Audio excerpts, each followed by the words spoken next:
വഖഫ് സംരക്ഷണ റാലിയുടെ പൊതുസമ്മേളനം ഉദ്ഘാടനം ചെയ്ത് സംസ്ഥാ പ്രസിഡന്റ് ജിഫ്രി മുത്തുക്കോയ തങ്ങൾ. വഖഫ് വിഷയത്തിൽ സുപ്രീം കോടതിയുടെയും മറ്റ് നിയമ സംവിധാനങ്ങളും ഇതുവരെ ഇന്ത്യയുടെ മതസൗഹാർദ്ദം നിലനിർത്തുന്ന വിധിയാണ് പ്രഖ്യാപിച്ചിട്ടുള്ളത്. ഇനിയും അതുണ്ടാകുമെന്ന് പ്രതീക്ഷിക്കുന്നുവെന്നും തിരക്ക് കാരണമാണ് നേരിട്ട് വരാൻ കഴിയാത്തതെന്നും ജിഫ്രി തങ്ങൾ പറഞ്ഞു.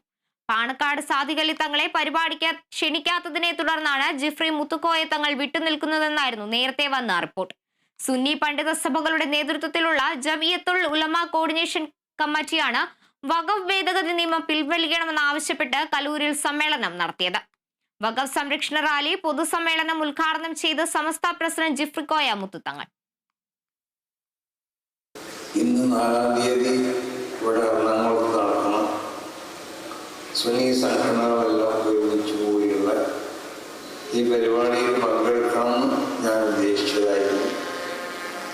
അതിന് കോഴിക്കോട് നിന്ന് എറണാകുളത്തേക്ക് വരാനുള്ള ടിക്കറ്റ് സൗകര്യങ്ങളും ഒക്കെ ഇതിന് ബന്ധപ്പെട്ടവർ ചെയ്തു.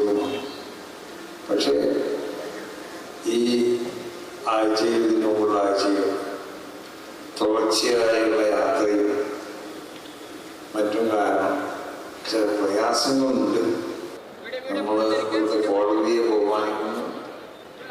കോടതിൻ്റെ ആ വിധി, ആ താൽക്കാലികമായുള്ള ആ വിധി അത് നമ്മൾ സ്വാഗതം ചെയ്യുന്നു.